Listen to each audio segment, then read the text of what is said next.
Hi everyone, my name is Tyler Yo. I'm the owner of the publishing studio Broken Crayon Games, and I'm here just to tell everyone real quick how to sign your apps for Tizen. If you're anything like a lot of people, you probably already tried to upload your file to the store, and it's telling you, hey, you need to get an author signature on this. It's not a very intuitive process, so kind of like using Windows 8. So I thought I'd just kind of go over this real quick and um, let everyone know how to do it. If you want to try to avoid stuff like this, feel free to reach out and maybe we can work out a publishing deal. And then we'll go through this craziness for you. So real quick, the windows I have up, this is my Tizen workspace, which I set up when I was setting up the Tizen SDK or IDE, whatever you want to call it, when I was first going through the setup process on that. So I'll have that window up and I'll show you that later, but just note for now that there's metadata and 2 games in here. We're actually going to create a new file through the IDE kit. And with that said, here's the IDE, and this is what most of this tutorial is going to cover. So the first thing you want to do is obviously open up your IDE kit.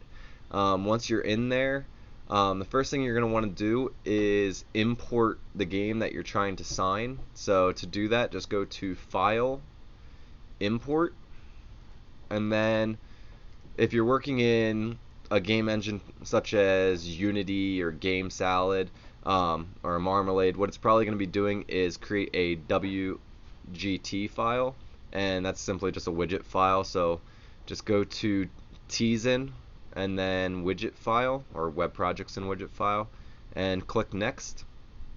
Now we're going to select a widget file, and then so just go to browse and find the game that you're trying to sign.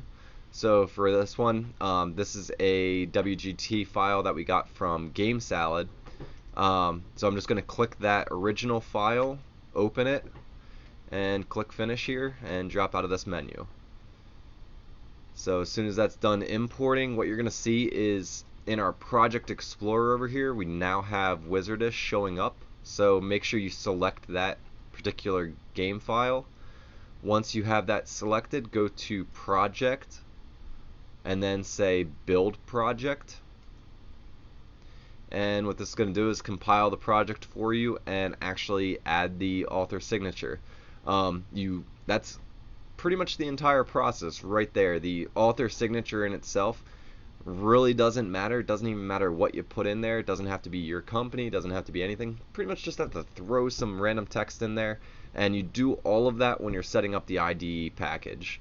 So that was all I need to do. It's now signed, and now I'm going to go back to my Tizen workspace, which, like I said, I set this up when I was setting up the IDE kit.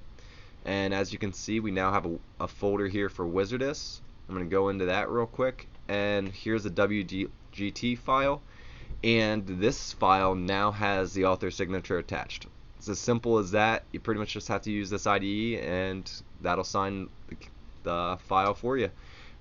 If you have any questions about uploading to the store, I'm actually going to be doing a tutorial video on that immediately after this, as well as the resubmission process should your previous file have been rejected. So hopefully I'll catch you on that video. So hope that helped. Thanks a lot.